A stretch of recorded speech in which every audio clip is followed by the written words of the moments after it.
is Avril Mitchell, and I would like to thank my father for his creative abilities of teaching me the English language at a very early age, along with my godmother, his partner in crime, Gwendolyn Claude. At a very early age, they used to take me to their plays with the Grand Bahama Players Guild, and I don't think they really knew that I was paying that much of an attention. They would bring me there and they'll let me do my thing whilst they go ahead and, organize the play right for this evening. And my godmother, I had three parents. I had my mother, Christine Mitchell, who teach me in the things of the Lord. No, I'm not going to forget about that. And I had my second mother, Gwendolyn Claude, who also taught me to eat my vegetables and avoid getting fat. working on it. And then I had my father, Nelson Mitchell, who taught me to be a well-rounded, gifted adult. I am very much like my father. We're both like an Aries Pisces, and I'm like an Aries. We're born like 2 weeks apart, and as you can see, I even look a lot like him. So I just fall into his exact same patterns, the way we talk, the way we speak, the same giftings and the same writing abilities. And yes, when I was in college, I would write papers, and the university took note of it and put me in gifted classes for writing. So one day my professor came to me and said, Avril, you should change your entire major and become a writer. So I got smart at the age of in my 30s, and I said, I'm gonna just write as a business instead of changing my whole career. So I came up with my first book, and I often meditate, and this is a topic or title that came to me: From the Depths of Devastation onto the Shores of Forgiveness. And it's the way I think, and I put words together so well. And if you were to look at this book, what do you see? The graphic artist did a very good job as encompassing everything I thought. What do you see? You can raise your hand. Let's get interactive. What do you see? See a silhouette for you guys to pre-order the book if you are interested in it. But you can pass the book around. That is a shadow of a young girl. And is she happy? Is she sad? What about this young girl do you see? We're going to get interactive right now. She's in deep thought. She's in deep thought. Is she looking forward or is she looking back? She's looking up adrift, right? And is she looking at what? What is she focused on? Is she focused on, what is her focus dwelling on? And look, she just came from a what? It starts with an S. A storm. Our life lessons, our life storms as a lesson, a learning lessons to make us a stronger person. But she's not focused on that. She's still focused on the aftermath. And that is just something that we shouldn't do. So in this book, I talk about the storms of life and self-discovery. Okay? Not a real story, but it's a story inspired by true events in my life. And it's a story that goes from one thing to the next and on to the next. So it's not like some type of book about depression. It's a real story that I tell, okay? So let's get to the presentation. Okay? Can you go on to the next slide, please? So there are storms, right? There are storms like Hurricane Doreen. There are storms like Hurricane Wilma, tornado. But I'm not talking about that kind of storm. I'm talking about storm as in the synonym, which is the storms of life. So we just finished talking about storms, right? So what is a storm when we talk about life storm? We're not talking about Hurricane Doreen. We're talking about the storms of life. It is a disturbance, an attack, a rush, a charge, and a commotion. So that is the storms of life synonym as it refers to life happenings.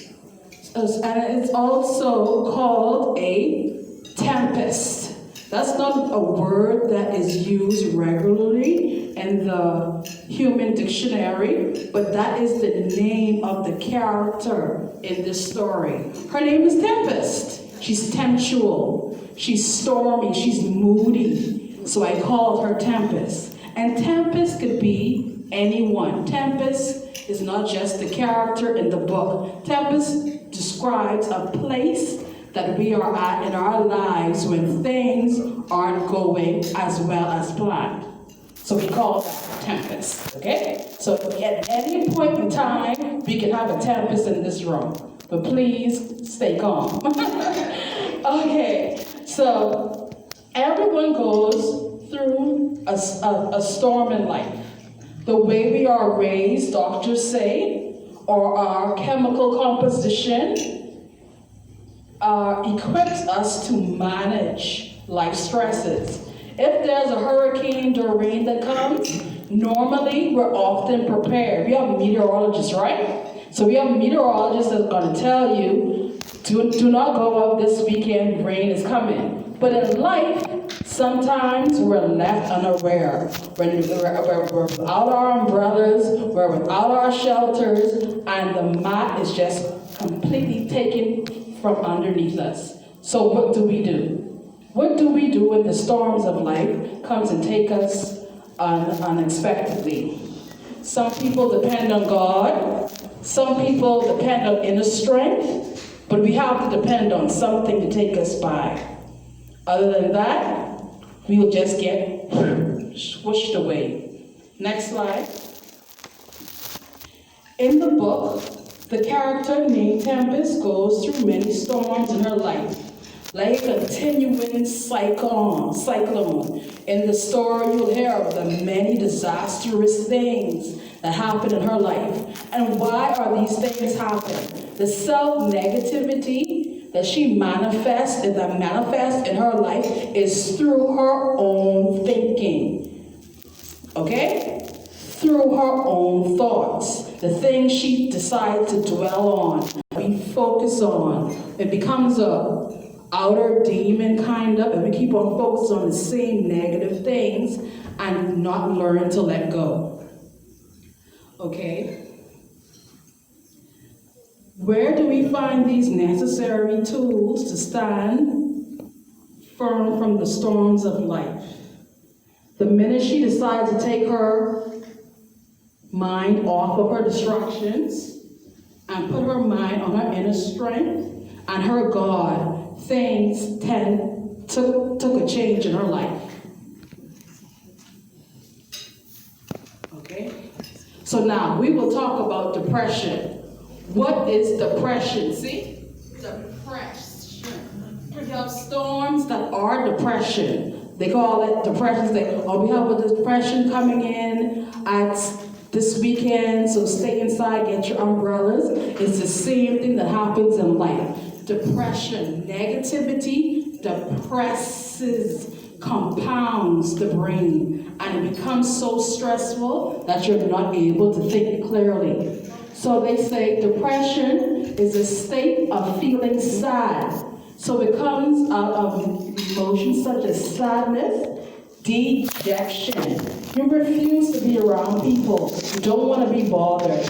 And anger and anxiety. As this black box says, I'm slowly giving up. But what are you giving up on? Tell me, you're giving up on yourself. You're not giving up on life. You're giving up on yourself. So, okay, go on to the next slide, please. Tempest pays special attention to our children and their moods. Are they happy? Are they sad all the time? Well, what are they thinking about? What's going through their minds?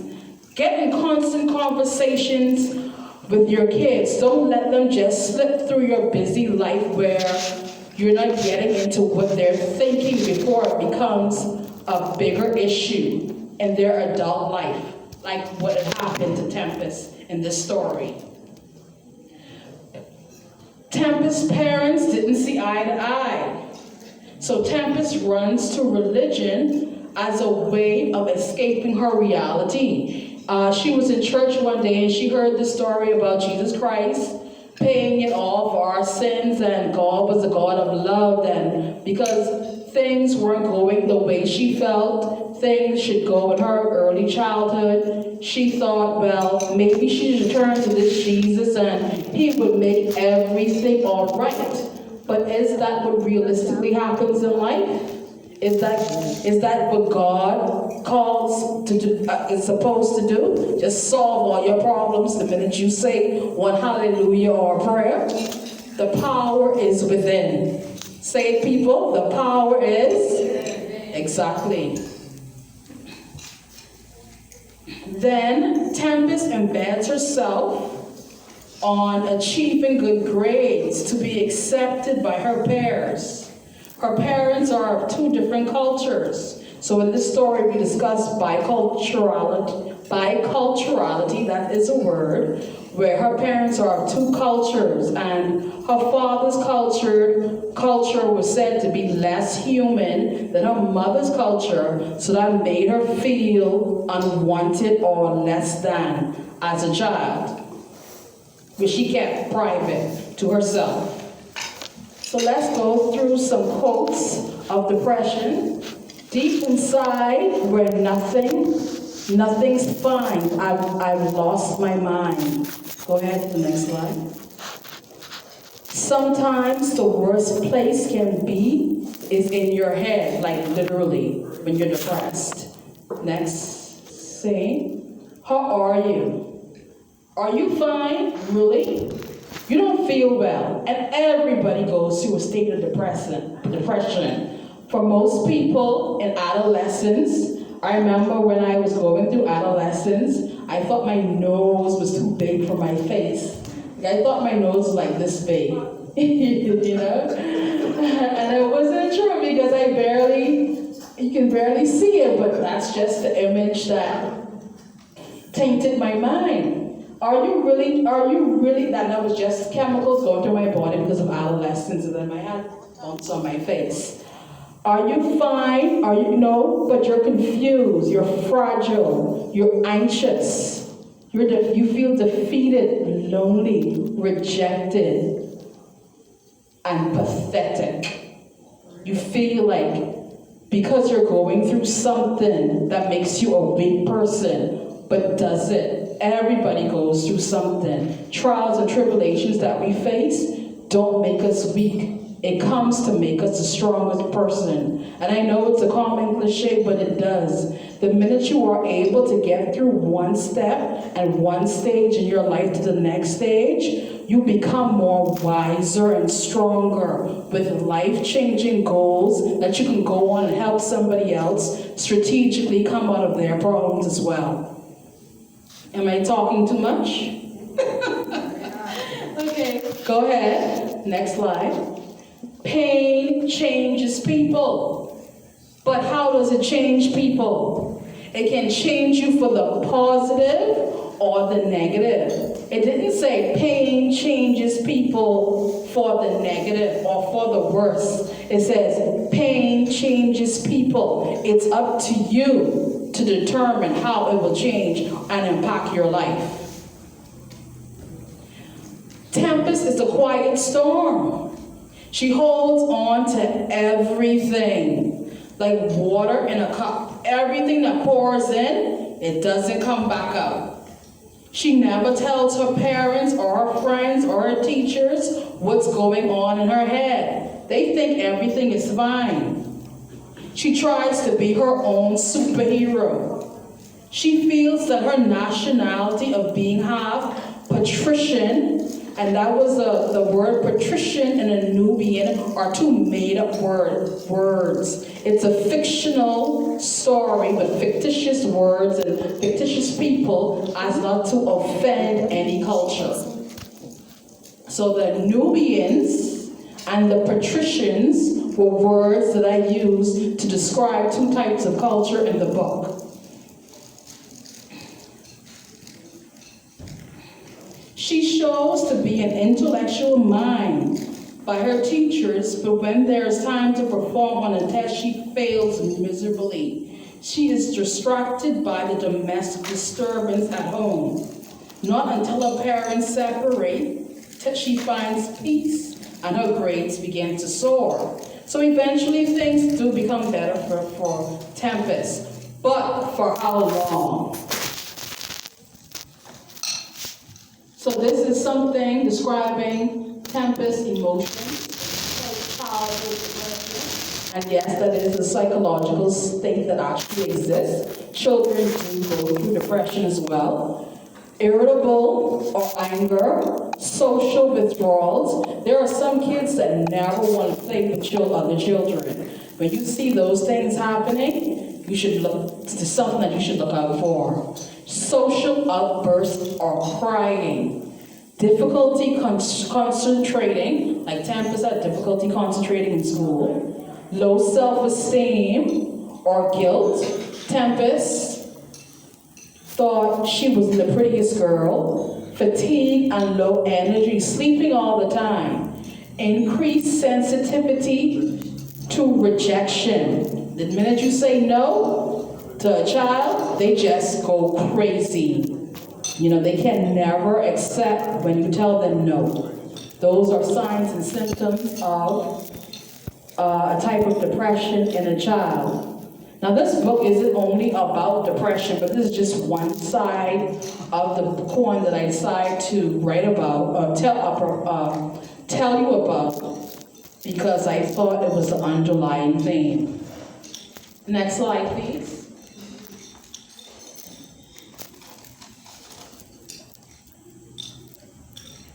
So how is Tempest able to overcome her depressed mood, her moody behavior? Forgiveness. I know it sounds like a lame word. I don't want to forgive that person. Do you know what they did to me? Come on. It's almost like fighting words sometimes. But forgiveness in this theme is not really the forgiveness of what people have done to Tempest, It's the forgiveness of oneself. Psychologists generally define forgiveness as a conscious, deliberate decision to release feelings of resentment or vengeance towards a person or group who has harmed you, regardless of whether they actually deserve your forgiveness.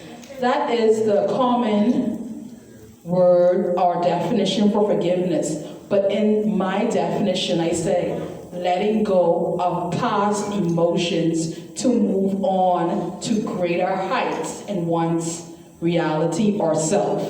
Okay? That was the power that Tempest never had before. So when she was able to forgive her past and let go of her past demons of her childhood and move on, she was able to gain success in her life and help other people as well.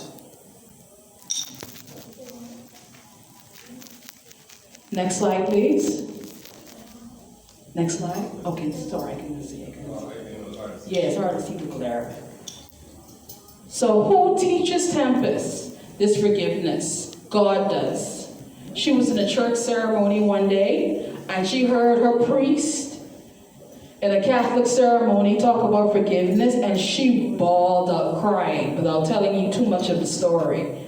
And it was like God was talking to her, and the Holy Spirit began to minister to her one day about her childhood struggles, which is talked about in the book. And some things are kind of comical too. It's not like a dark book, but it's a balanced book between happy things, comical things, and sad things too. And she was able to let go of her life experience and open up her eyes to moving forward in life and not looking back. Because this was Tempest, always looking back at the storm. And that had her in a shadow, a dark shadow. So that was the cause of her depression. She never could let go. Next slide, please.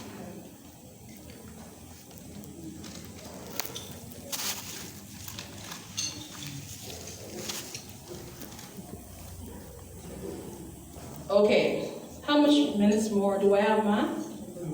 How much more minutes do I have?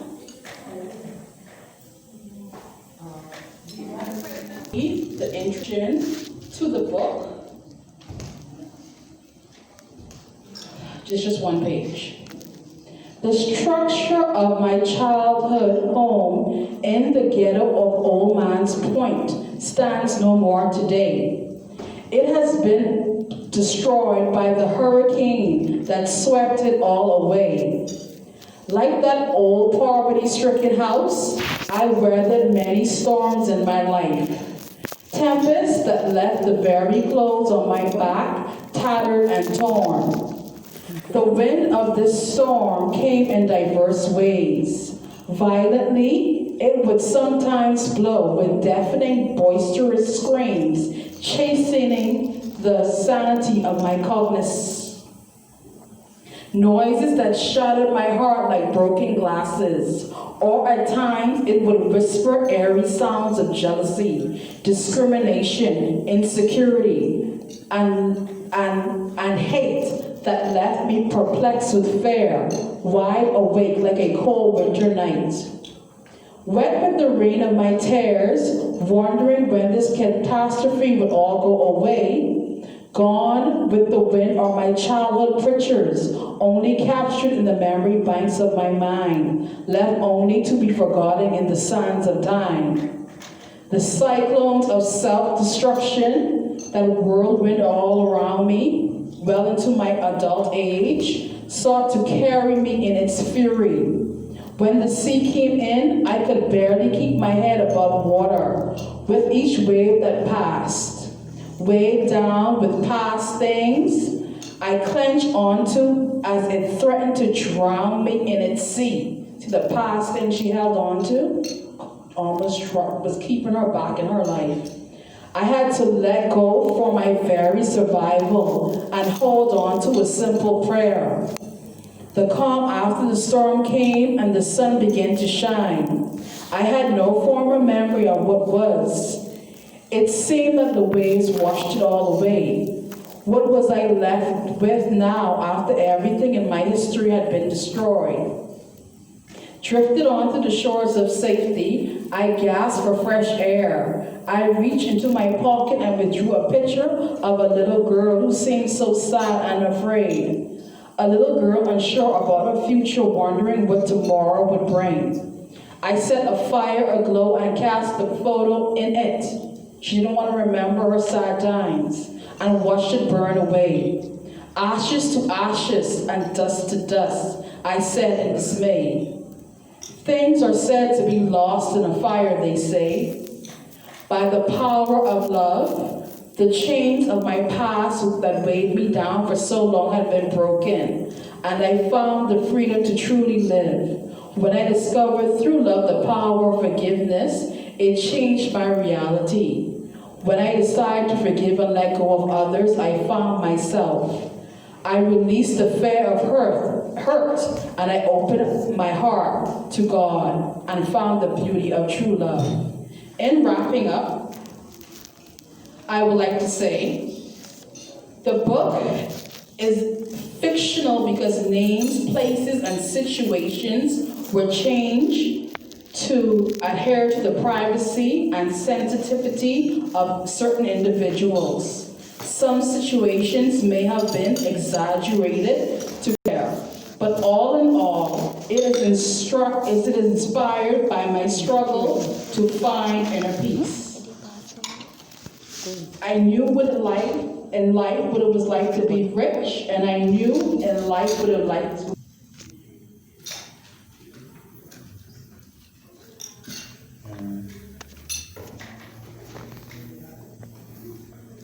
Tempest through maturity blossoms into a girl once troubled by hidden emotions from her past into a person of peace who she claims to be Serenity.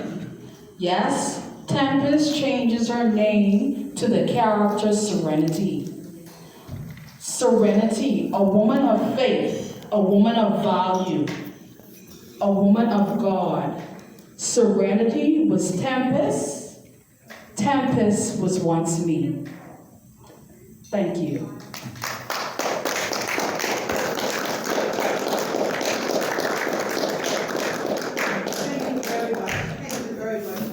Cool. Excellent. And I know we're going to get you back sometime again. You can walk for us again. The whole year. We now have our PhD class.